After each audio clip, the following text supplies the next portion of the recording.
You are live. Okay, we are live. It is the conference committee on the big bills, transportation bill. It is Monday, May 17th, and we have 3 members of the House and 3 members of the Senate. We are going to continue our discussion. We started the other day and we did a few items, and we were missing a member, but he's with us this morning. And so would you like to start from the top? Excuse me, start from the top, Madam Chair, and see if we can't close out some issues, or what would you like? Unless you want to pick up where we left off and go through the first run.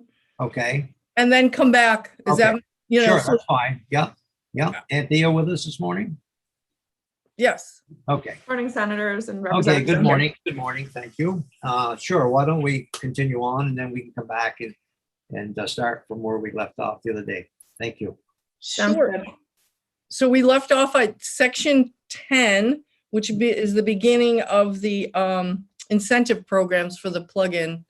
And that's where we left it. We didn't start there. We didn't finish that. We didn't even start it. So I think the rest of this should, well, of course it's going to go smoothly because that's what we're going to do.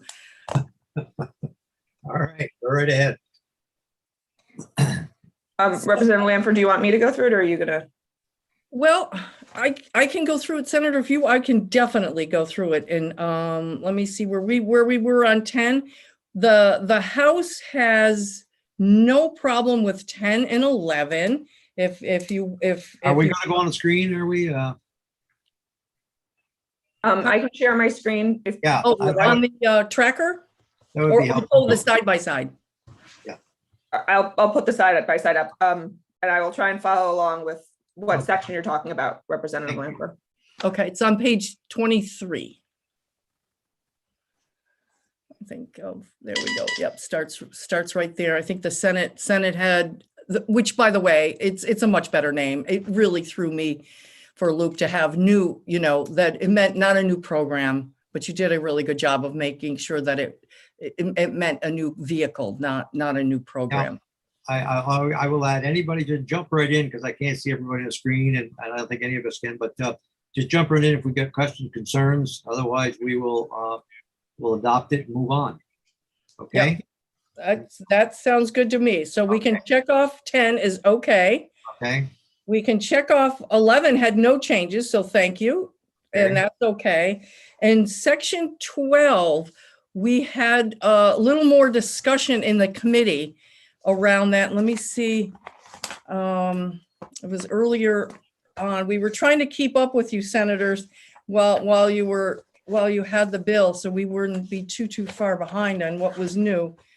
But I think we are not any fundamental changes in this section at all, but there is some clarification that came up that we would like for your consideration. And Anthea, if you wanted to put that up, we had just a language tweak that maybe she can run us through and do a better job of explaining. The issue that came up in the House was a question around whether or not, when you move to per individual, if whether or not in a household, whether, 2 spouses could stack on top of each other that same incentive. However, we do want people to be able to stack the incentives from other programs. So that was the point that came up, and we came up with just some clarifying language to achieve that. And I think Anthea is going to put it up and see what you think, Senator. See what you think.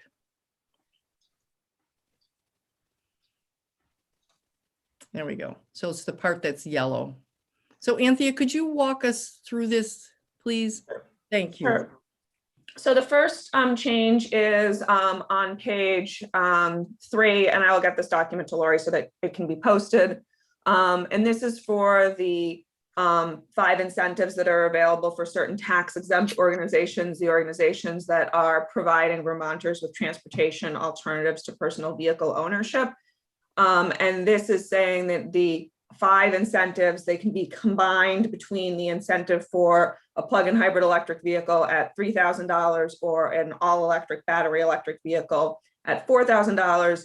The 5 in total combination between the two is only available in fiscal year 2022. If you think that the program is going great and you want to make it available in a future fiscal year and there's funding for it, then that's a change you can make in the future. But this is making it clear to the organizations that might wish to apply for this, that this is something that's available in fiscal year 2022, but might not necessarily be available in a future fiscal year.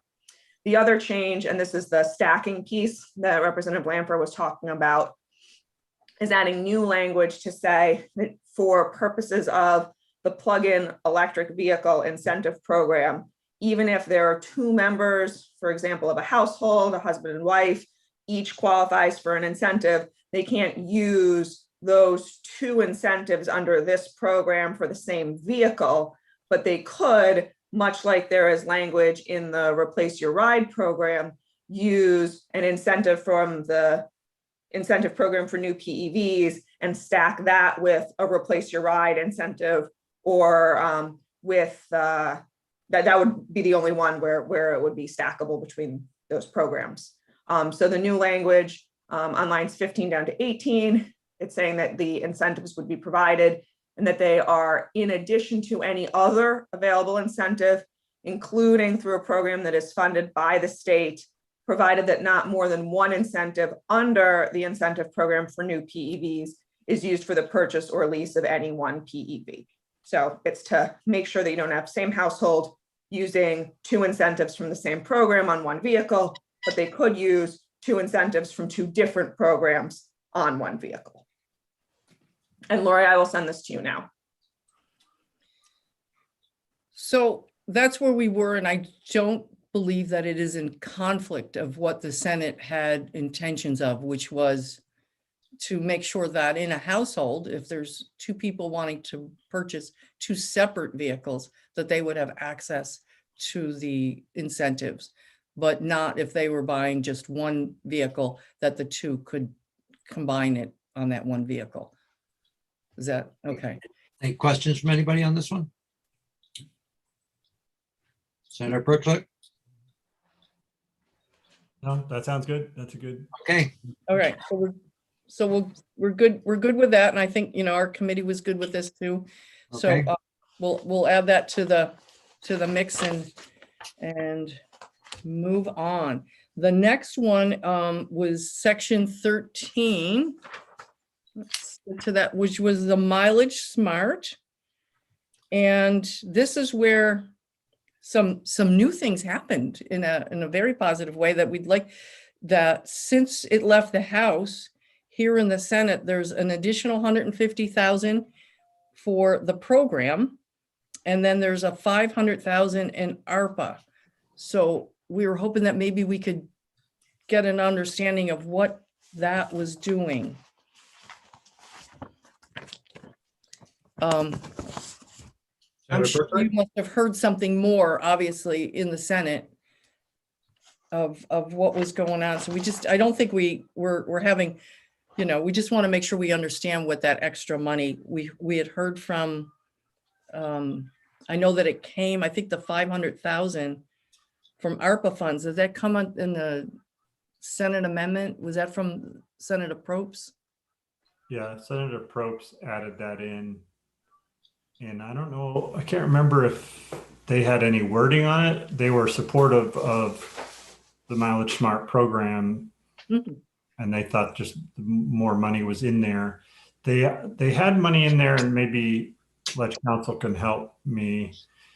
They had money in the budget also for energy coaches that are also going to the CAP agencies. But is that related, Anthea, or that's totally separate than this 500,000? This is totally separate, but also related. So it's totally separate in that none of this 500,000 is going to that. But I think Senate Natural thought that because there was going to be this additional money going to the CAP agencies, that there might be a greater uptake of the program and it would have more of a geographic spread across the state. And I believe the recommendation on the additional 500,000 for Mileage Smart came sort of as part of that package. Right. I think particularly those senators that are on both, or the senator that's on both Senate Natural and on appropriations was making that connection and wanted to add funds to the Mileage Smart to take into account there's going to be more uptake because they're going to have the financial counselors, which I'm assuming you and House took the same testimony we did from Capstone about the need just for basic financial education of those trying to buy cars. That was taking a lot of their time and effort just to explain the intricacies of buying a car and borrowing money and things like that. So the Senate Natural and Appropriations wanted to support the program even further with that $500,000 and connecting it to those energy financial coaches. Thank you. We did hear the four, I think there were four things that they asked. And I think we increased I think the original piece was like 300. We moved to the 600 plus thousand. And then we were looking at their numbers in February. They were just exploding in activity. So it's in a very positive way. Senator, I don't know, I see our JFO analyst has got his hand up. Okay, go right ahead. Thank you. Good morning, everyone. For the record, Chris, Joint Fiscal Office. Yeah, everything that has been said so far is consistent with my understanding. The one thing I wanted to flag was we may want to revisit a little bit later in this process the funding source for the additional $500,000 that's currently slotted for ARPA. Right now, this is a topic of conversation in the Appropriations Committee of Conference right now, just as they work with the administration on how they sort out what is going to be funded with ARPA and what is going to be funded through other sources. The reason why this language was added to the T-bill in the Senate was to make sure that the T-bill was conforming to the language in the big bill. So this language is here because the big bill is appropriating these dollars to the Agency of Transportation. So we need to make sure the T-bill has authorizing language in it so AOT can spend the dollars. So I think having the conversation around whether you want to spend the money, is ripe right now, and we'll figure out, hopefully by the end of the day, what the appropriate funding source is for that $500,000. I just want to make sure it aligns with the big bill. So, Chris, can I ask you? I know that unfortunately last Monday you got a very large document from the Treasury that kind of put a new spin, so to speak, on what's happening in the ARPA money. Did any of the activities from the Treasury put that into question, or is it coming from a different place? No, that's a great point. So just for everybody's clarity and what's for anybody who's watching on TV, the U.S. Treasury issued their first round of interim rules on the ARPA dollars, and they're pretty detailed. It is complex, much more so than a typical grant source, and it's really complex by the fact that there's both allowable sources and allowance for things like revenue replacement.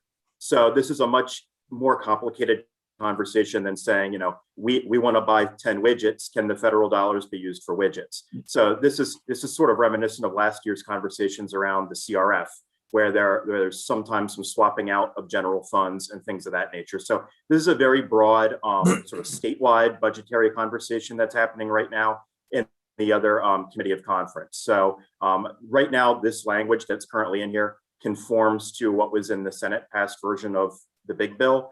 As that other conference committee does its work, there may be a minor change to this based on the funding source. I'm quite confident that this will not create any burden on the transportation fund or anything else related to AOT's budget. This is sort of an ancillary issue that we're dealing with just because the money is the budget appropriates the dollars to AOT.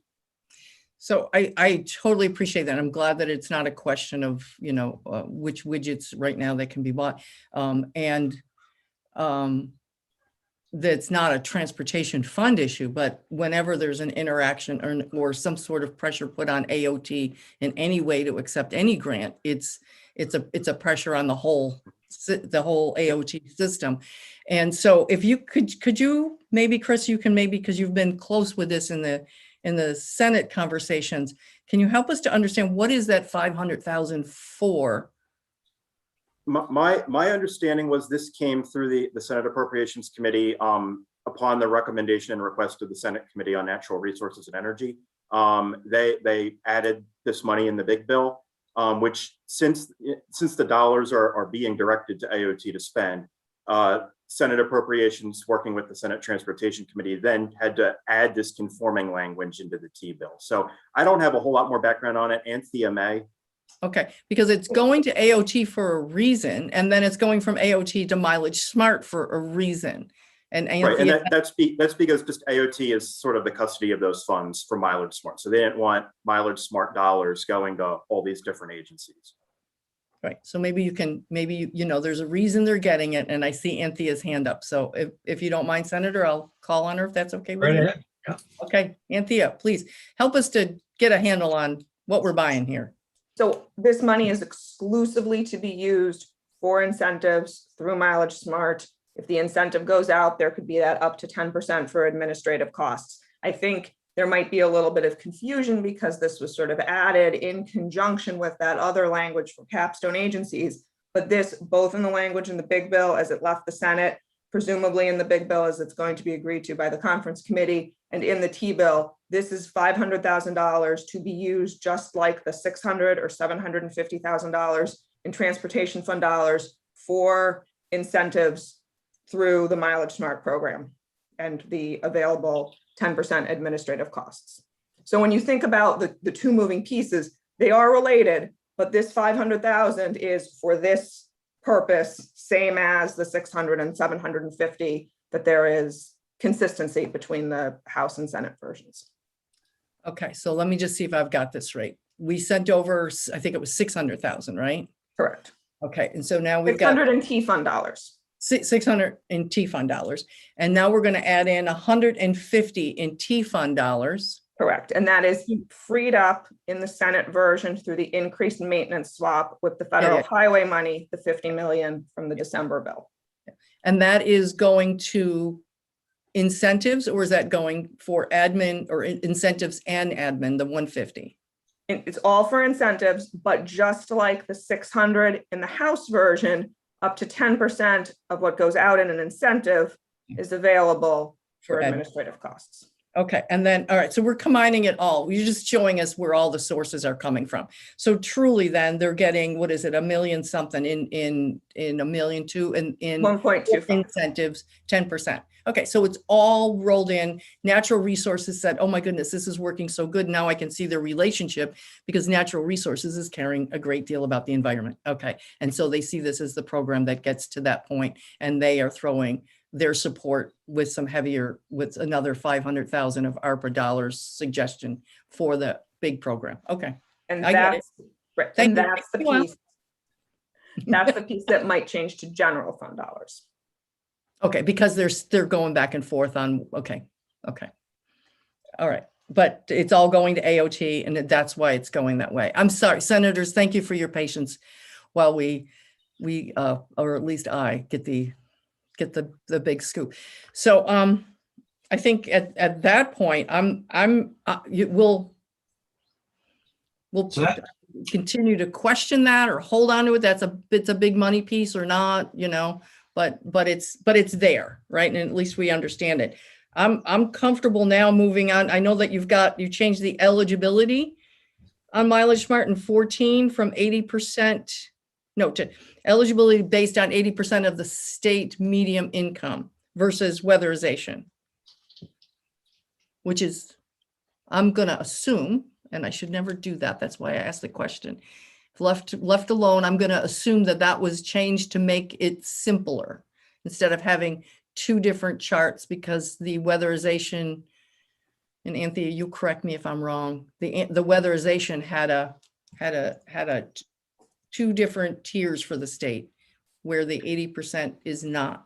So the weatherization program is based on differences in county and area median income, whereas this is just going to be the same throughout the entire state. So under Mileage Smart as it exists currently, depending on where you live, the income eligibility might be different. This is going to have a Vermonter in the northern part of the state having the same income eligibility requirements as a Vermonter in the southern part of the state or the middle of the state, or it'll be the same across the whole state.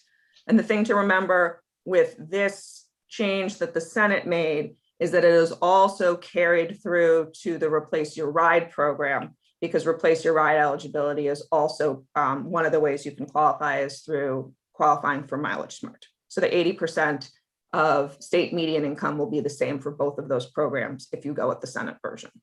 Great. So I personally only have one question around that. I just want to make sure that we did not, or with this, and I'm sure the senators made sure of this, but is that we did not, by going with this standard versus the weatherization, that we did not decrease who can access this program with this 80%.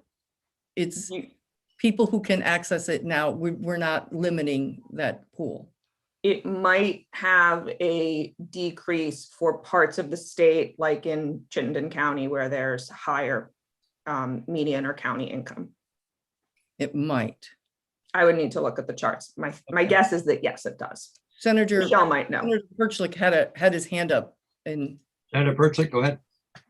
Yeah, this is done in other programs in the state, and usually those counties with higher incomes help bring up the state average. But if you're going on the 80% of the county, it could be higher than the statewide. So you're basically helping the lower income counties, having more people qualify with higher incomes in those counties, but you are decreasing or could be decreasing it from those higher income counties.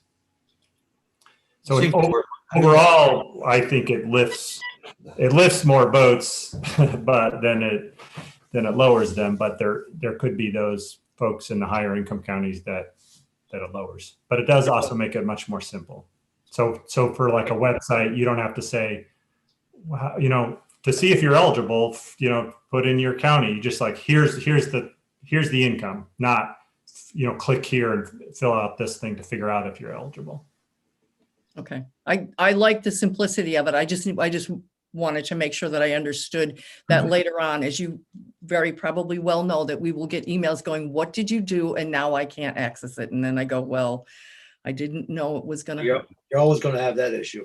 Yeah. I'd like to know when it's coming though, Senator. Yes, Go ahead. Go ahead. Is that possible, Anthea or Chris, that you could quickly show us that chart? Because I'm pretty sure it's out there what the statewide is compared to the counties. I mean, not compare. I've never seen it compared. Nobody's updating and compared. But if you guys could show us real quick what the statewide income, 80% of the statewide median income is versus the 80% of the county income in Chittenden County, that might be helpful.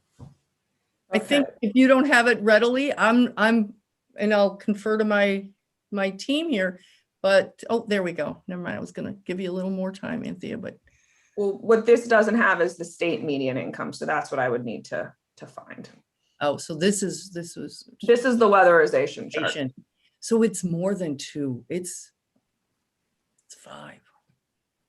five different, depending on where you are. I believe Capstone is already using a pared down version of this. That was what I'm recalling too, is like two. So I do like the simplicity of it. I just wanted to be aware of it. Other members of our committee, are we okay with this? Anybody have any other? You'll notice there's not a big difference. I mean, it's not a huge. Yeah. So I'm okay with it, but I'm gonna, unless somebody else in my committee says nope, I'm gonna give it the okay. Okay. All right. So the admissions program is the next, is 15, 16, 17, and 18.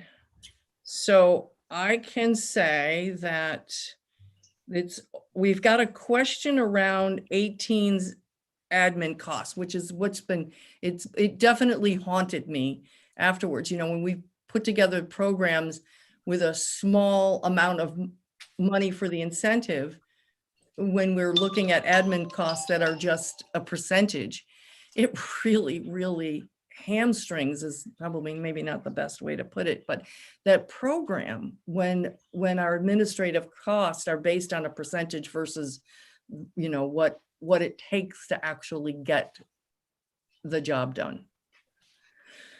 So I see that you've increased here. And talk to us a little bit about what this was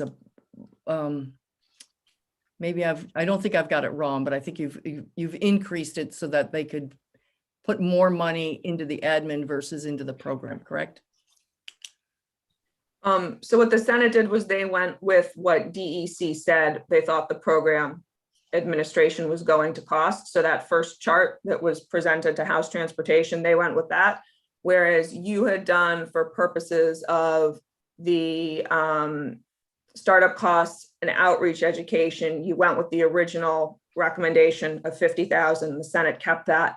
But then for costs associated with developing and administering the admissions repair program, you did 10% of the total authorization less the 50,000 that was going to go to startup costs and education. So both versions have $375,000 going to it.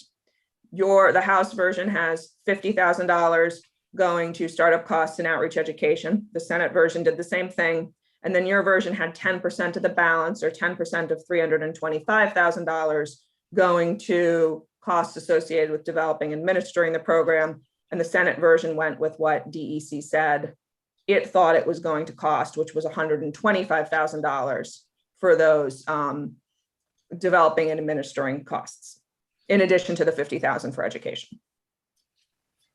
Okay.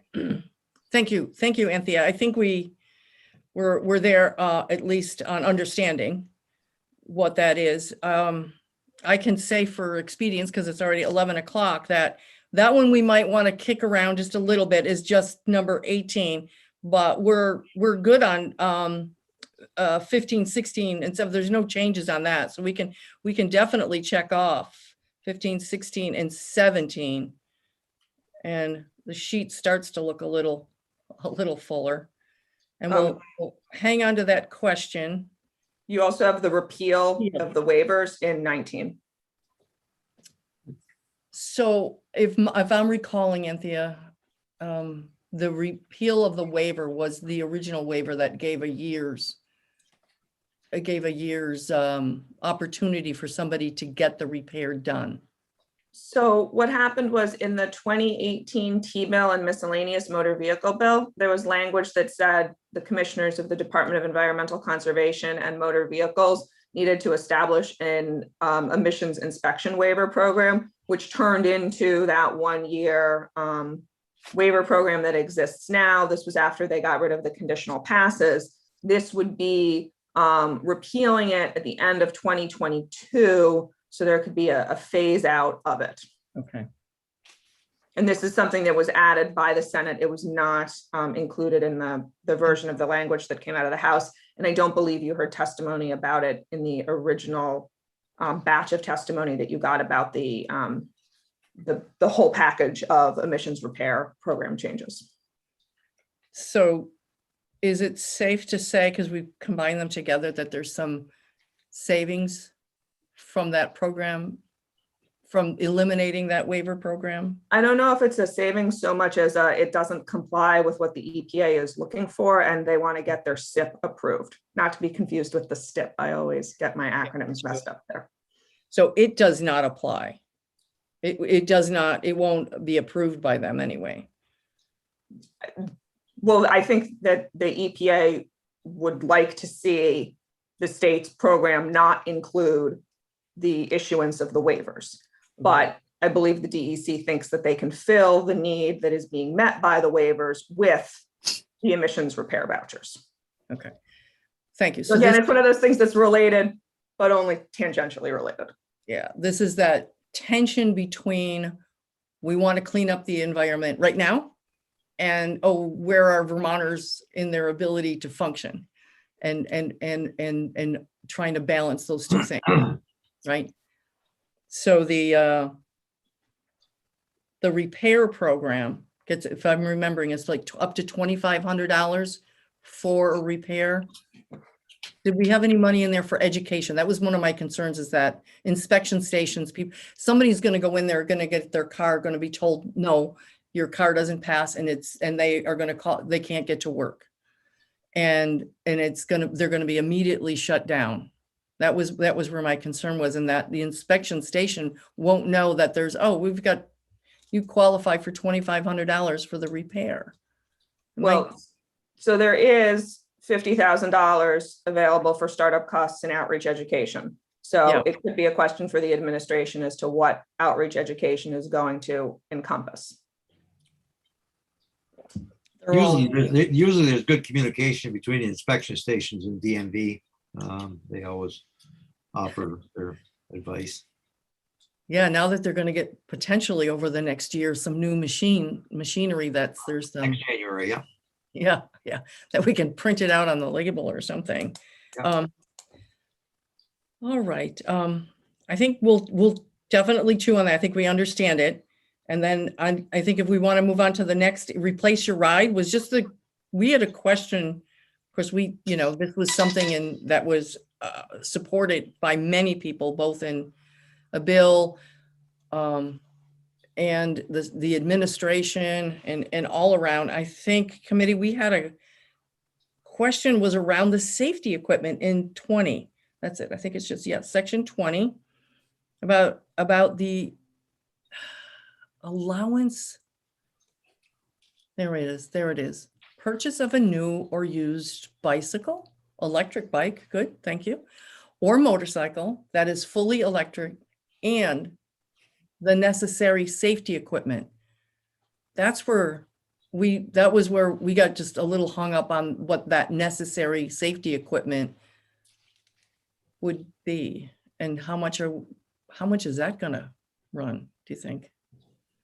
Well, so I'm just going to jump in with, there's a cap for the incentives that are available of up to $3,000. So you're all in, what the incentive can be is maxed out at $3,000. As to what would fall under the necessary safety equipment, that's going to be left with this language to the agency and the entity that is administering the program. And I don't know if Michelle has any insight as to how they would administer this through whatever programmatic guidelines are created. But the cap is $3,000 for the incentive. Maybe with your permission, senators, we could ask Michelle if. Go right ahead. Michelle, are you available? Yes, I am, sir. So the idea here is that we want to make sure that if we are providing an incentive for an electric bicycle or motorcycle, that the person also is getting a helmet. For a bicycle, they're getting a bike lock so that it doesn't get stolen. They're getting the required lighting on the bicycle, in this case, that would assure they're meeting the state guidelines for safety for after dark travel, etc. It's yet to be seen in terms of how we structure the program, whether a bicycle incentive will receive a full $3,000. We don't really understand yet how the packaging is going to go with these various incentives that you will be receiving for turning in your car. And we do know, and we've heard through testimony, that e-bicycles are pretty expensive. But a person might want to combine an e-bicycle incentive with some car sharing and some bus passing, that sort of thing. So we don't have a dollar limit set on the safety equipment, but clearly it would be part of the package of opportunities that a person would take advantage of who wants to turn in their vehicle that qualifies. That's very helpful. Thank you, Michelle, as usual. Sure. Representative Shaw? Thank you. So because you're developing for Michelle, thank you. So Michelle, because you're developing the program, is this necessary safety equipment really necessary to be in the bill? Because as part of your program development, couldn't you include those pieces within the program development and not talk to it in the bill? Well, I think we wanted to be very clear that these would be eligible costs, and that's why we requested that it be included in the bill language, so that no question arose later on as to whether or not these items could be paid for with the incentive monies. You know, we spell out the other types of things that you can get with this incentive, and we just wanted to make sure that this was clear. Okay, thanks. And then just from a drafting perspective, the language says the following qualify, but there's no only the following qualify. So while I think there is a little bit of flexibility, this was a request that came from the agency, and there is a comprehensive list of things that are being covered. So I definitely can see why, from the policy decision standpoint, not the logistics of the drafting perspective, why if you want these things to be covered, it makes sense to include them. I think it gives the agency that clear direction so that if they did include it, that it was without the legislative desire or intent. If it's spelled out, that makes sense to me. I'm sure in the future, if this starts to grow, we'll have to retweak it and look at it again anyway. So it's just a start somewhere. Yeah, it's brand new. I agree with you, Senator. It's starting new. I think we're fine with that committee at this point. That was Okay. okay. Next. All right. Next is the 21. Oh, the electric bike incentive program. What did we do there? The change here is they're using the definition of electric bicycle that's being added in section 1, and then the change because it's referencing the incentive program for new PEVs, but no substantive change. It's still the incentive amount is the same, the number of incentives is the same, the administration point is the same. I think we're probably okay with that.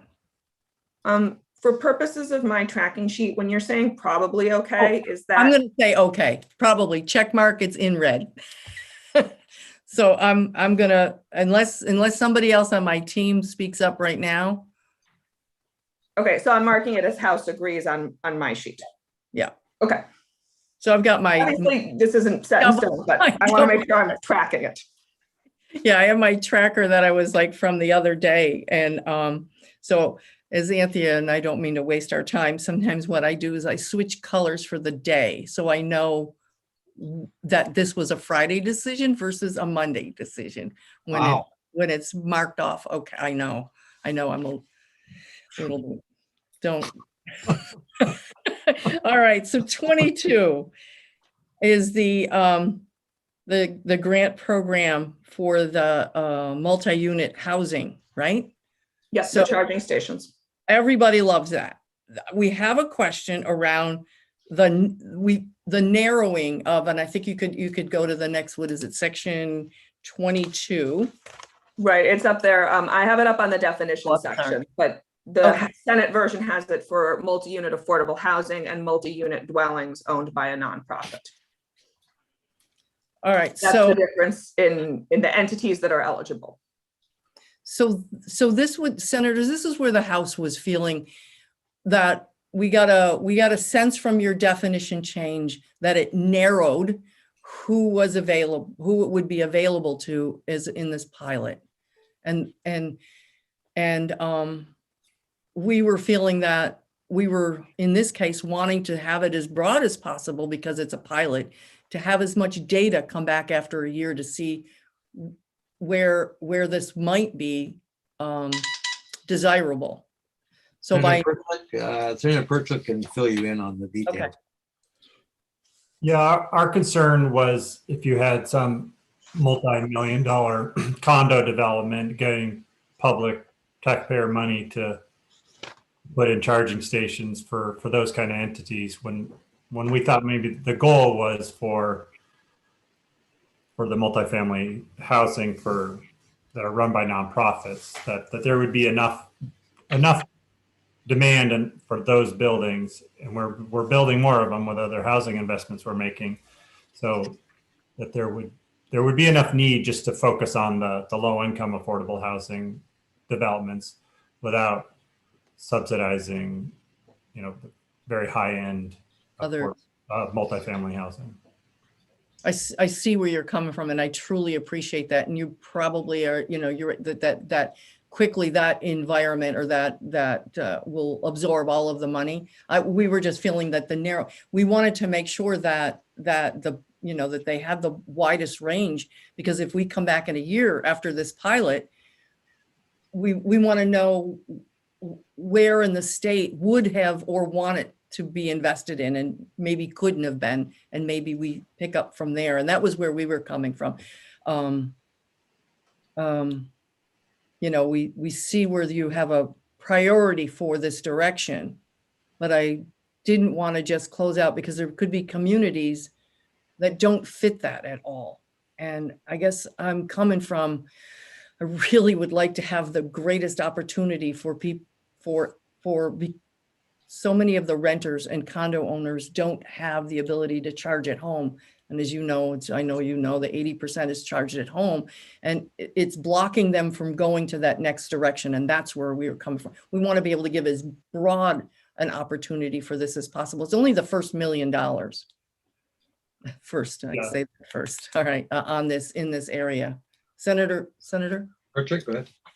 Well, I would just say it's not blocking them. They can still do it if they can install the system. There are also possible incentives through the utility that they could get. We just didn't think that would be the focus area for this public money.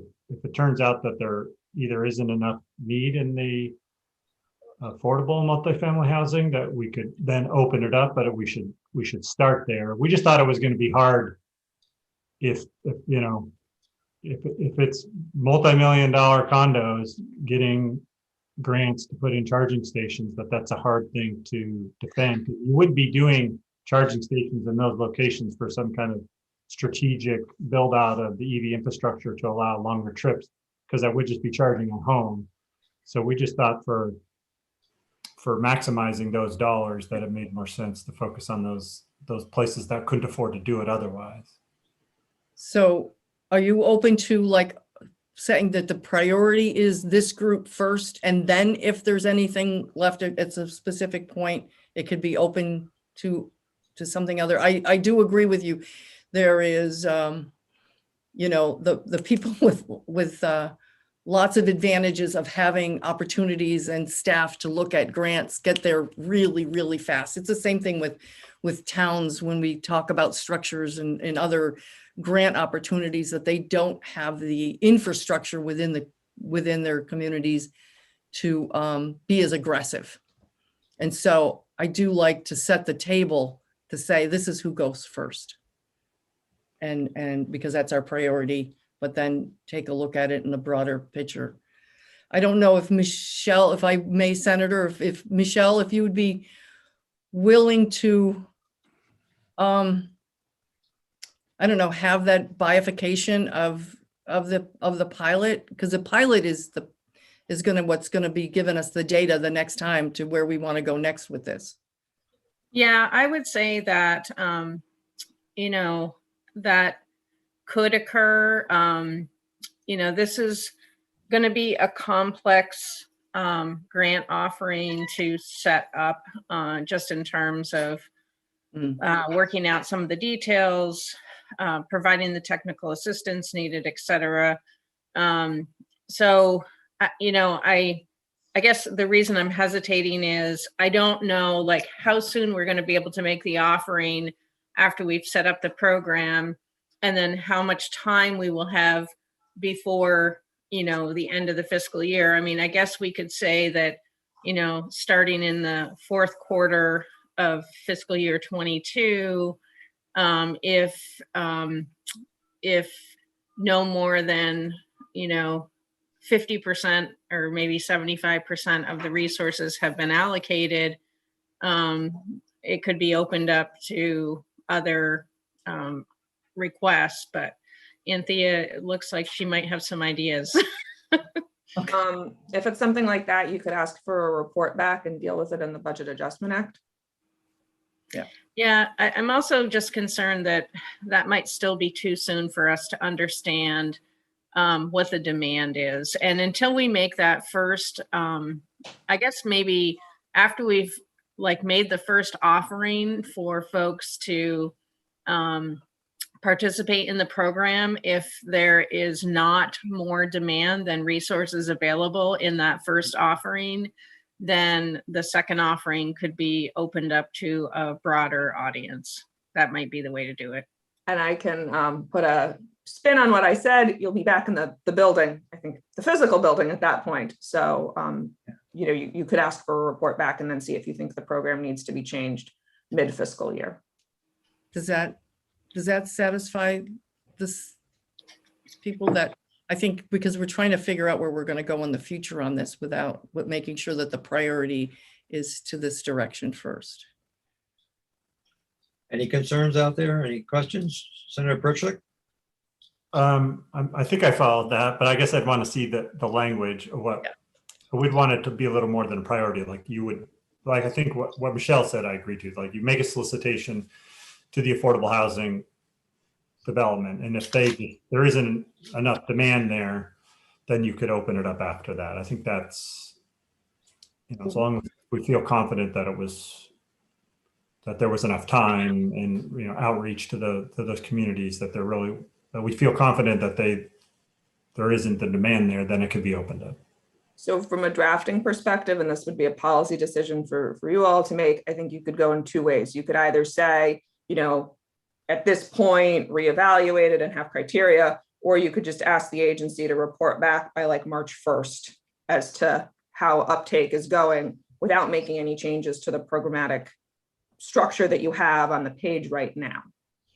And then if there is a lot of money, there hasn't been a lot of uptake, the agency thinks that they're not going to be able to deplete the $1 million with these multi-unit affordable housing, multi-unit dwellings for nonprofits, then you're back together and you could make an amendment to this and have it be retroactive in the next T-bill, or it could be something that passes early in the session. Use the Budget Adjustment Act as a vehicle if the Budget Adjustment Act takes a while.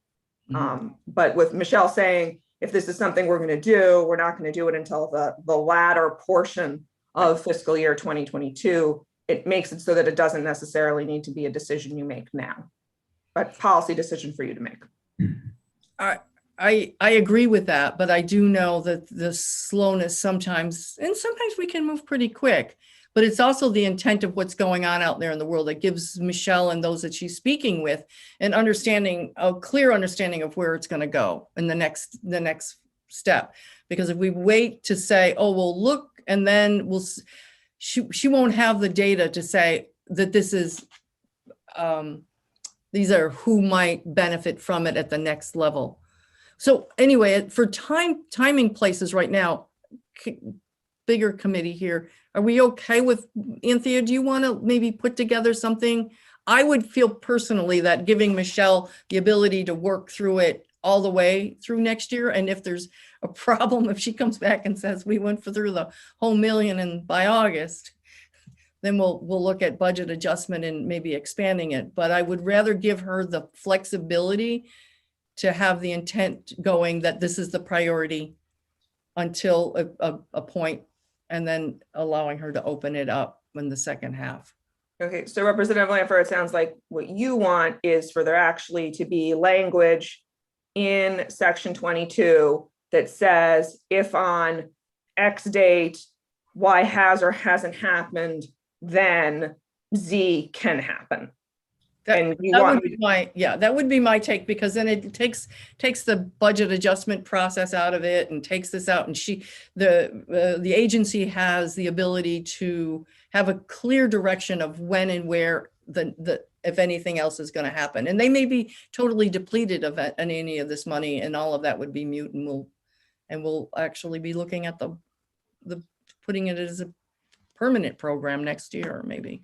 Okay, so then I need someone to tell me, and you could say, talk to Michelle and have Michelle tell you what the X, the Y, and the Z are in that. Michelle, do you have any input on, or right now, or do you want to have a moment? I'd probably prefer to work offline with Anthea on this, maybe during the lunch hour, and Okay, come back with some language this afternoon. are we okay with that? And we'll see where we are with that. We'll put that one, we'll put a pin in that, and we're on the second page, and we can get there by lunch. Senators, I do appreciate your patience as the House really works through some of the things that have come up in your work, which is the very next one is this one, 23, is the setting of a new goal. I got to tell you, well, and I'm hoping that maybe you're gonna, because when I saw a new goal, what page is that on, Anthea? It is on the bottom of page 40. 40. I've gone too far. I've gone too far, as I often have. All right. So here's the questions the House have had on this, and maybe it's not the entire House, but particularly for myself, is when I see the words, "It shall be a goal of the state," right there, I'm already, where does that come from?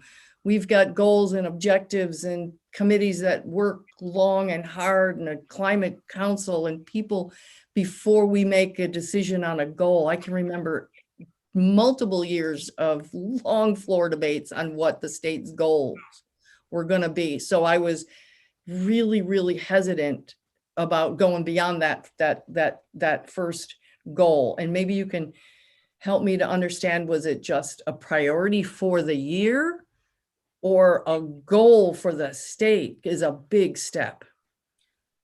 So I think Senator Pertwee can You speak have to all the you intent had your here. hand up, or Senator Chittenden, you want to jump in? Go ahead. Go ahead. Yeah, we're setting a goal. When you, Representative Lanford, when you said a step past the first goal, what first goal were you talking about? Well, Goal?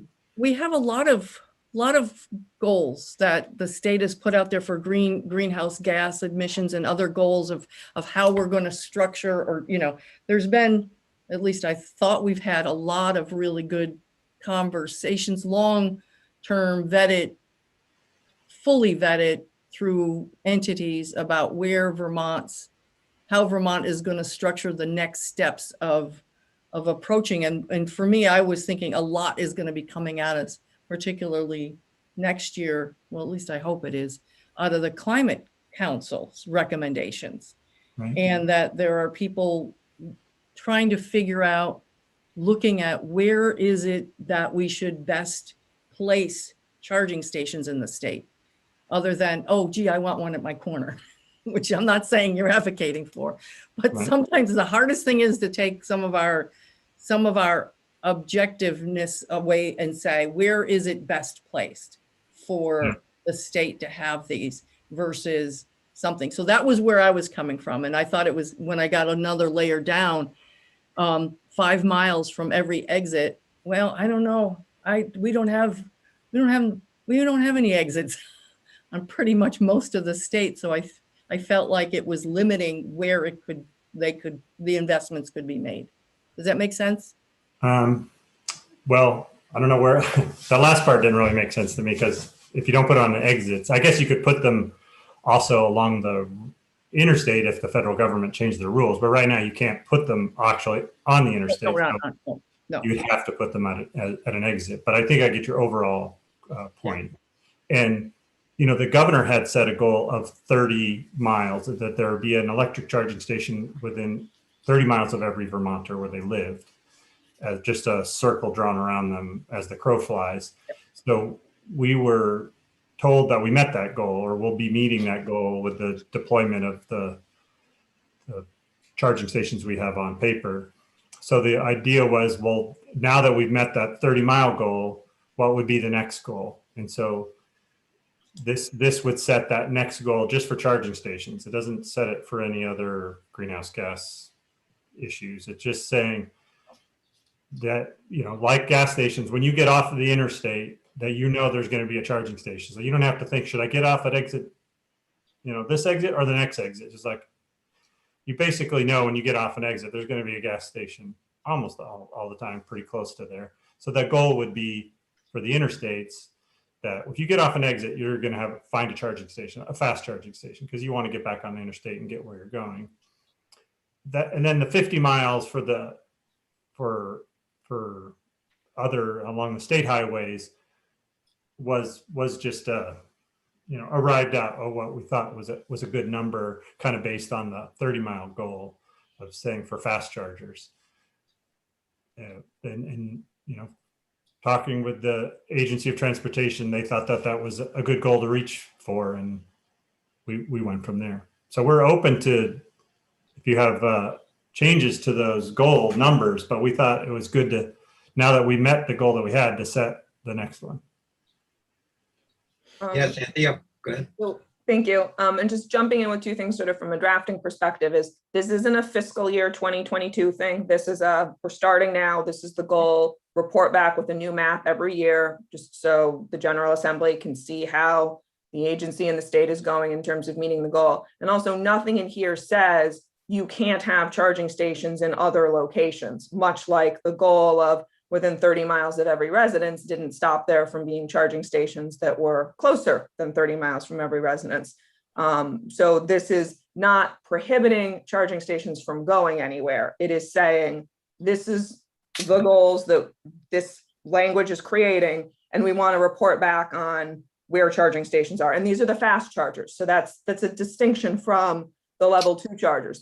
So if you go up to Section 22, that's a grant program for level 2 chargers that are typically the ones that are used overnight. This is for the level 3, those fast chargers, the ones that if someone was having range anxiety for a long trip, want to get off the highway to use. So it's a little bit of a different focus than some of the other broader reach of charging stations. So those are just a couple of things to point out about the language.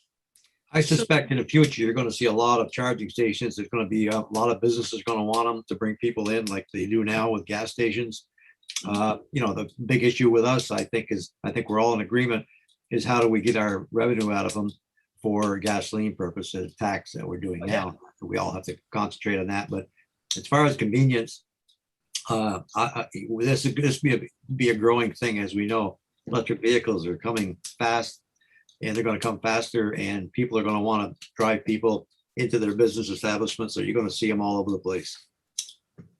I agree, but here's where our feeling is that this feels like it limits where in the state. I know that it doesn't procure from somebody or prohibit somebody from or anybody from putting charging stations, but when you put a goal, that means it comes with the full extent of the state's preference in dollars versus just anywhere else. Because if you've got X amount of dollars, you're going to need to put them where the first dollars are spent. What would your language suggest you want to do? Because when I look at this, I can't see it where, I think for me, Senator, is about the word goal versus a priority for silver there. You want silver instead of gold, or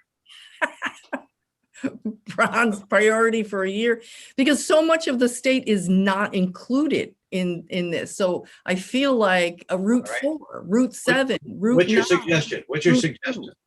That we have, the previous goal, sir, was 30 miles from any location in someone's home.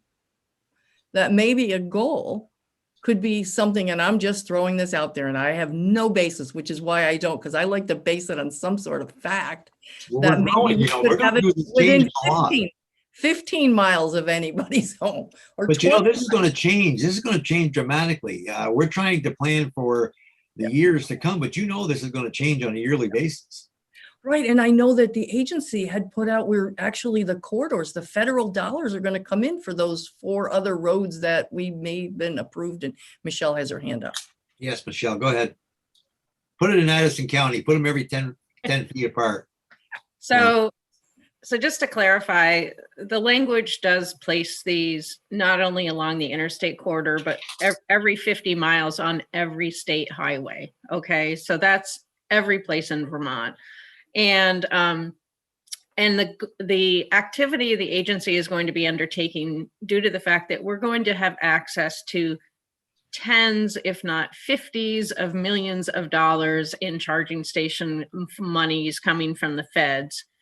We are right in the middle of drafting a request for proposal for a technical analysis to help us prioritize meeting not only this framework, but actually honing in further to sort of have a two-step process whereby, what would it look like to site these every 50 miles? And then what would it look like to site them every 25 miles? So we have a way to prioritize the resources as they come in to make sure that we have a ubiquitous charging network.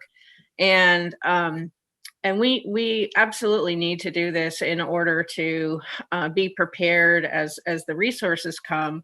This will be like a 10-year plan. It will consider both fast charging and level 2 charging. It's also going to consider not only the needs for through travelers and tourists coming to our state, which is really what this is about. It's not about home charging, but it will also consider the needs for heavy duty vehicles.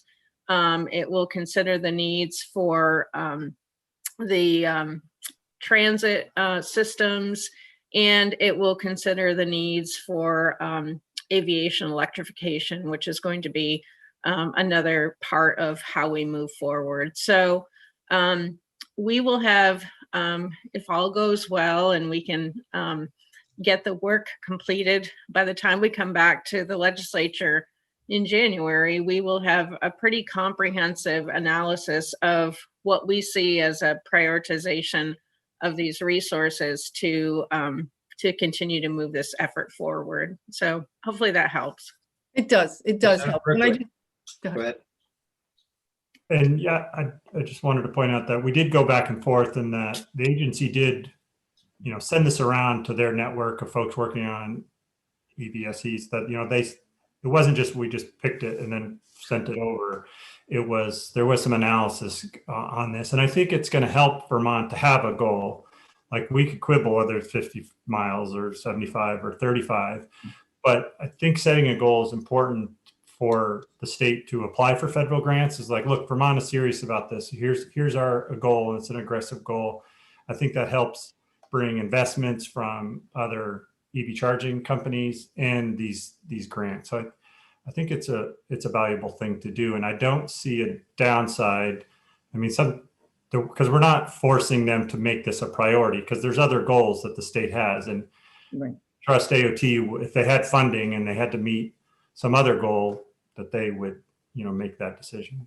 So I would feel more comfortable, or at least feeling like I'm representing the other pieces of the state that along the highway piece of every 50 miles, which I have to say, when people travel, whether it's tourist or not, when, as I've seen the senator many times at Costco, it's a trek for our people when they go. So they need to be able to access them, even the fast chargers, just for interstate travel as well.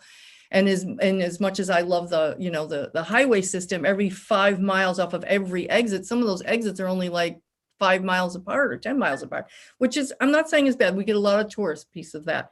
I would feel comfortable, and the good senator has put out, well, what would I want? Which is a good thing to ask. I would like to see the 50 down to 25 miles, and it be, maybe I'm a little more reactive to the word goals, because goals are a bigger conversation, and more of the word priority. That it shall be the priority of the state to do these things. And I could quibble with that because Michelle will make me feel better about it. But I think the rest of the state would feel better if we went to a priority of going to 25, because we've already got the 30 mile from any place, but to 25 miles. Senator Chittenden, you have your hand up, or okay? You have anything?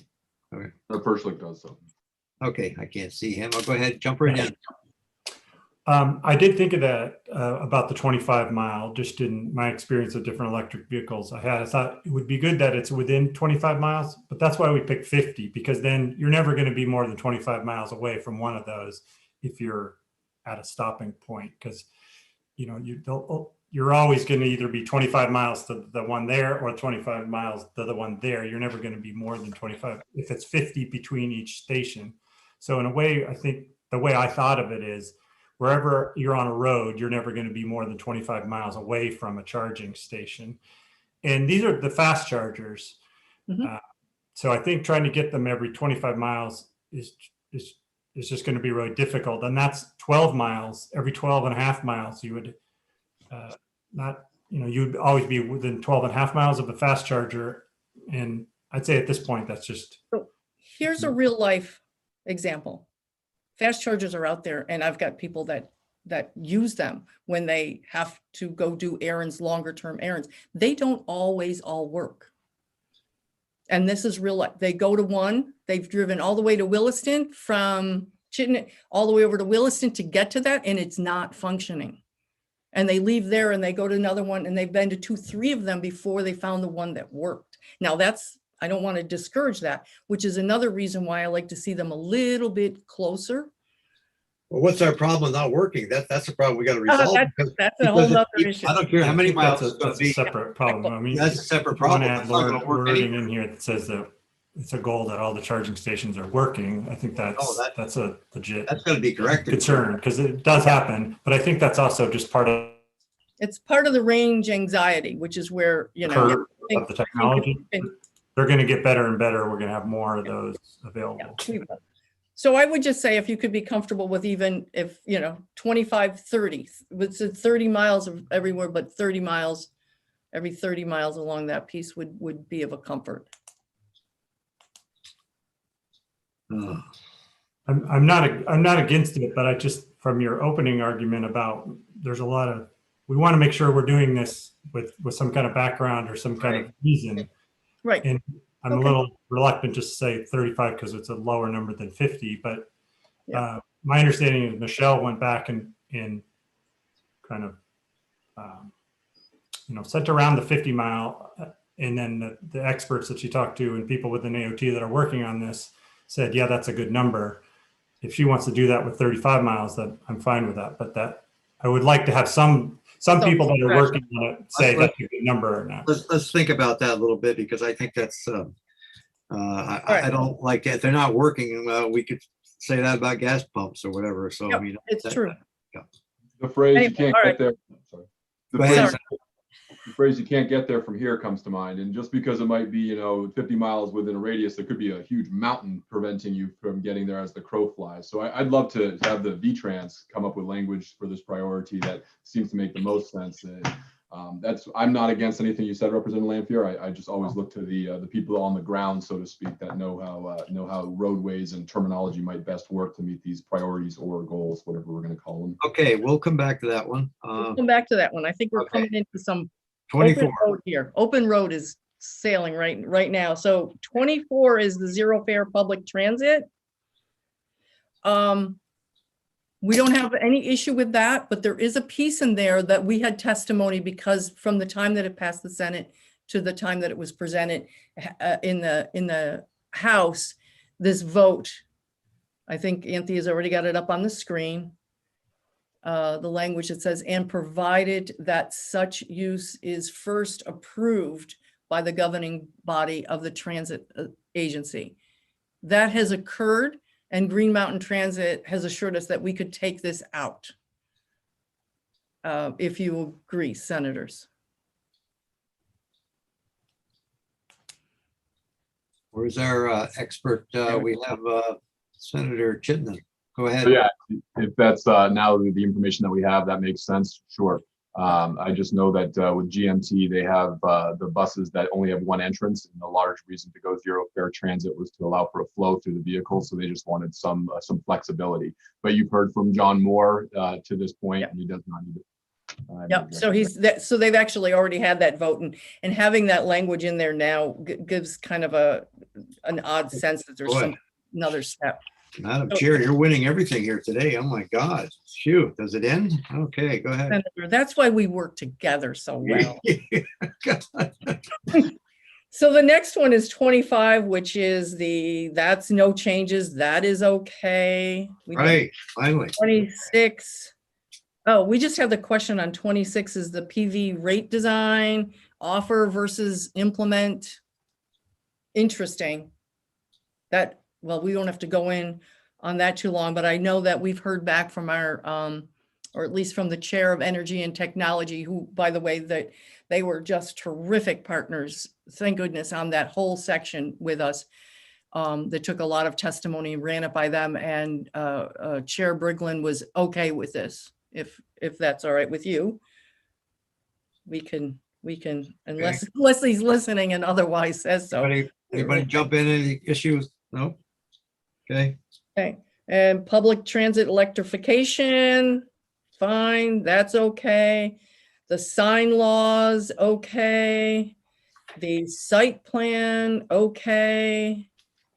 The subdivision 30 is okay. Am I going too fast? oh, go ahead, that's you. Well, you're on a roll. Keep on. 31, yeah, don't stop me now, Senator. Hey, no. 31 is the section 111 permit fee is okay. And then it takes us to 20, well, it's our 27, but you had chose to delete something near and dear to our previous chair's discussion. What's that? And that is his improvement of the high use corridors. Where are you? What number are you on? Oh, it is, It's section You're on the track. 27 go ahead. in the House's version. Yeah, 27 of the House's version. It's the bottom of page 49, top of page 50 in the side by side.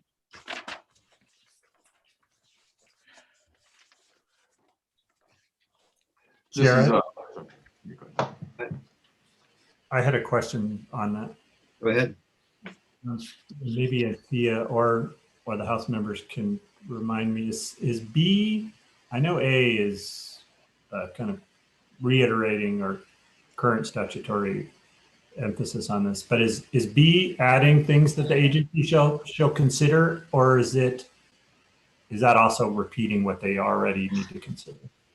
I do not think that is repeating what is in codified law, but I do believe Michelle can speak to whether or not it's repeating what the agency is currently doing as they follow codified law. Well said. I lost.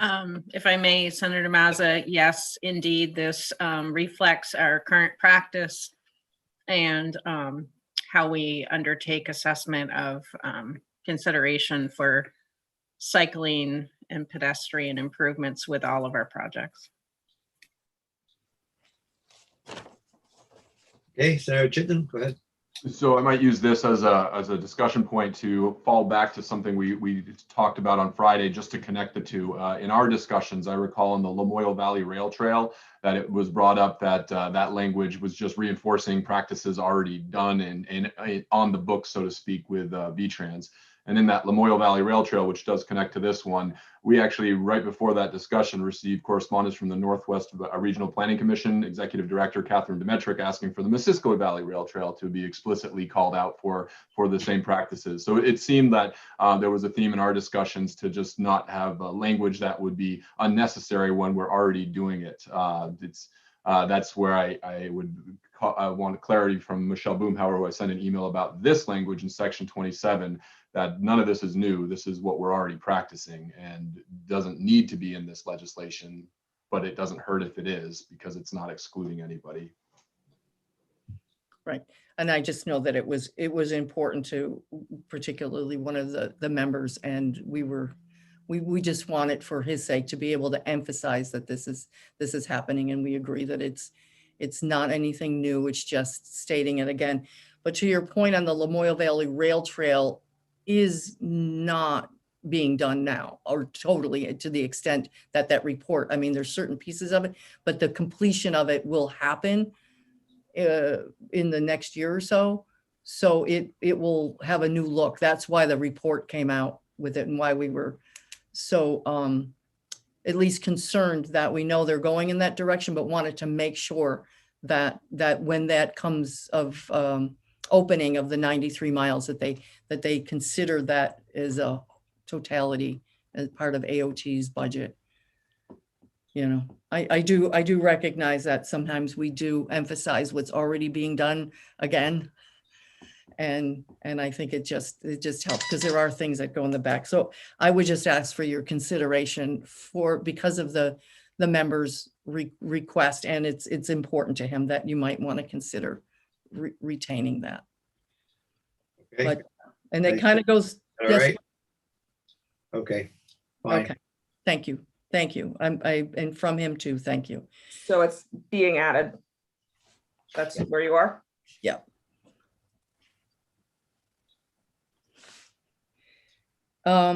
Work zone, So far it's 95% House and 5% Senate, so that's all right, go ahead.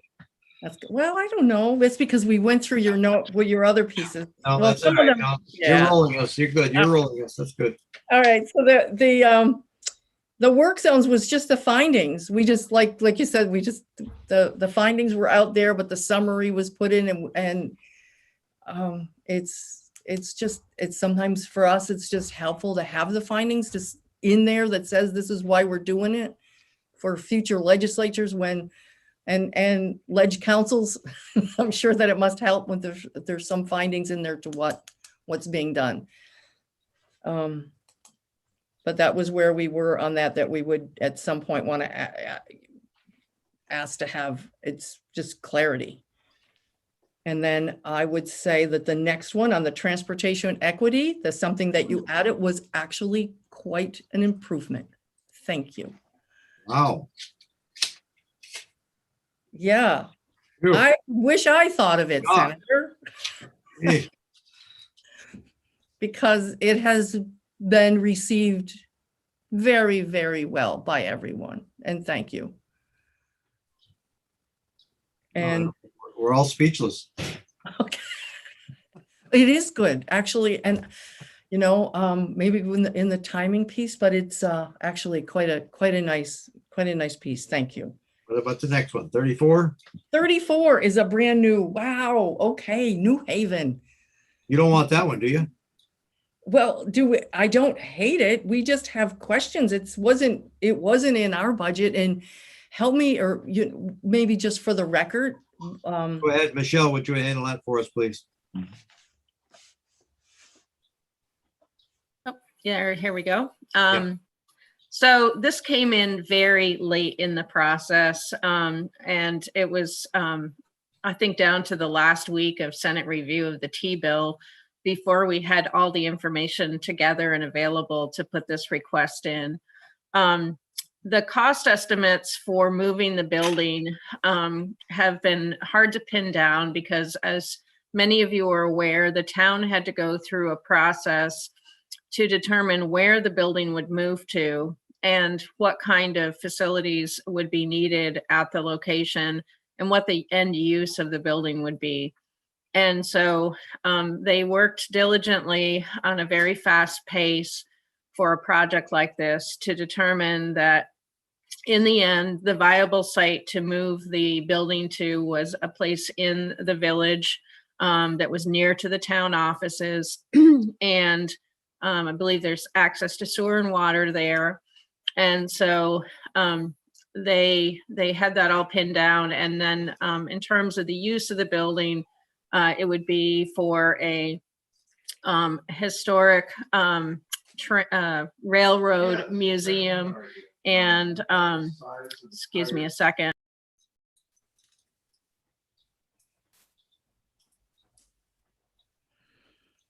Gives me a moment to catch up. Tori, working from home challenges. So essentially they would use it for a museum, welcome center, and then they would have the upstairs be a office spaces potentially for rental. And so we have been narrowing down the costs. We've been working with the Agency of Commerce and the community to develop a Northern Borders grant application to fund, I think, up to around $400,000 with that Northern Borders grant. And then we're anticipating the total cost to be somewhere between $700,000 and $800,000 to complete the entire project. And so the grant application was submitted last week for the Northern Borders grant. And the request that we put into Senate Transportation would be to fill the gap for the remaining costs to complete the project. And it is not unusual for the agency, and in this particular case, the cause of needing to either remove or relocate the building was due to the fact that the state is bringing Amtrak train service to Burlington through this area where we have this unsafe setting of the building being located too close to the tracks and unable to be relocated adjacent due to wetlands constraints. But we have done investments in rail stations throughout Vermont. We did some renovations in the Rutland rail yard many years ago to accommodate preserving a space where I think a model train group ended up using some of the building there, and there might be other opportunities. In Virgins, we relocated the station across the street to accommodate it being preserved and used now for our new rail station. And we have other locations as well where we've done similar projects. Oh, there it is. And beautiful picture. So that's the genesis of this request by the administration and our work to preserve this historic resource in coordination with the community. Thank you, Michelle. I think Representative Shaw has a question, Senator. I do. Senator Mazza, Representative Lanfear, committee, we were quite shocked, or I was quite shocked when we saw the bill come back with this $400,000 appropriation that we hadn't taken any testimony on. So it caused some concern among me and several of our colleagues on the committee of what's really going on. And so we were able to take some testimony from the town of New Haven and a few others about this project. And in doing so, one of the major concerns the committee had was how much skin in the game will the town have in this project? Are we just going to give them 400,000 here, move the building, plunk it down, and fix it all up for them, and then have the town walk away from it because they can't afford to maintain it?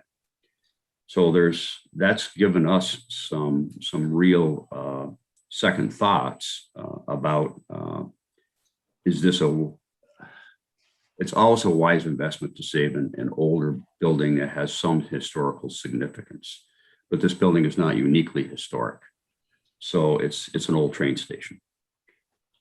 So I did for the committee reach out to Laura Treshman at HP and had a lengthy conversation with her about the project, and a lot of it Michelle has just covered. And I felt better, and after talking to Laura, that the town will feel some responsibility to this. And I know that she's working with AOT now to try to work on the Northern Borders grant program that they need to finish this. Without that grant, the program may not go forward. This is a pretty big expense for either the town to take on or an additional $400,000 out of the T fund. Doesn't matter where it comes from. It's another big expense on top of the $400,000 that we're talking about giving here. Laura confirmed to me that the town is donating the land, donating the infrastructure needed for the land. And wasn't clear on the foundation, and maybe Michelle can talk about that when we're done here just a little bit. But the town will have some responsibility to do it.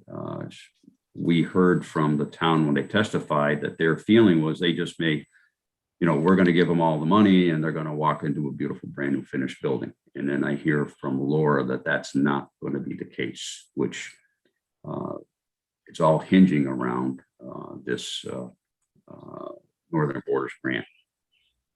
I think it's a wise investment for the state of Vermont. I think it's a wise investment for the town of New Haven. However, what's really troubling that we really had to do a lot of digging in a very, very short time.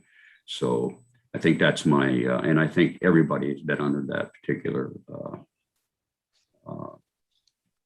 time constraint on this, just because we want Amtrak in Burlington. So So Michelle, can you answer whether or not the town is doing the foundational work also?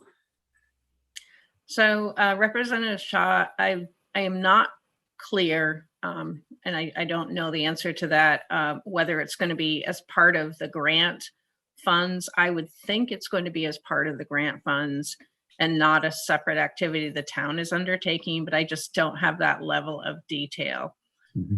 What I can tell you are two things. I just want to clarify that the Agency of Transportation notified Historic Preservation 4 years ago that the building was going to have to be moved. And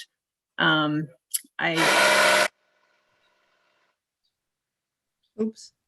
I think you. Uh-oh.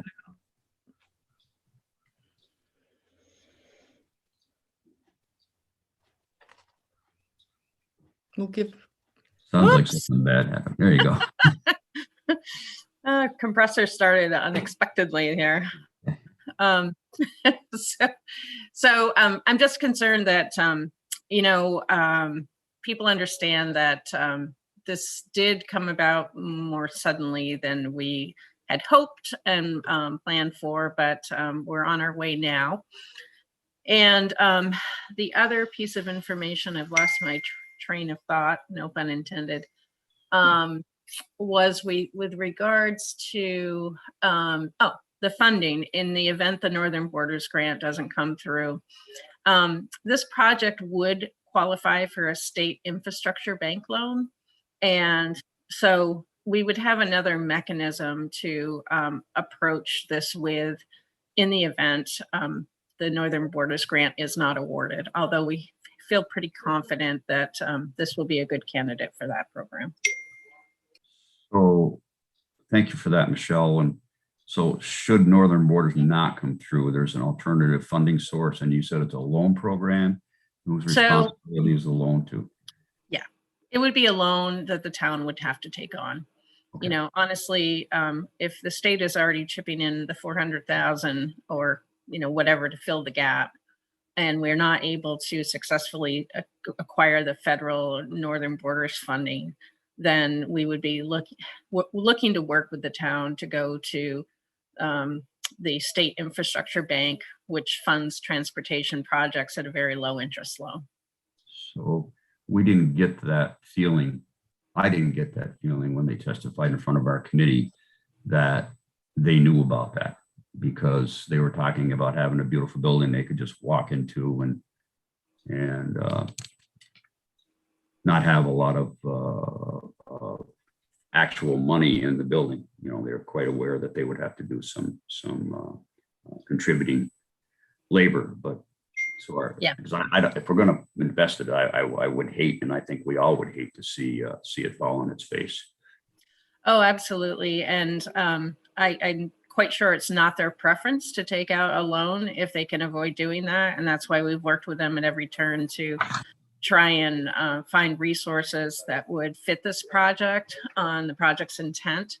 And so talking about the state infrastructure bank monies has not been high on the list because we've had other alternatives that seem more appropriate.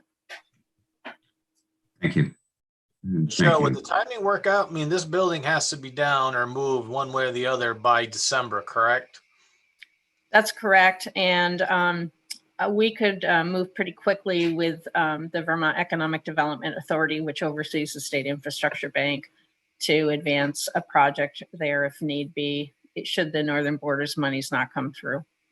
Okay, thank For you. full disclosure and transparency, have been on the board of the SIB since I think 2010 or 2012. So.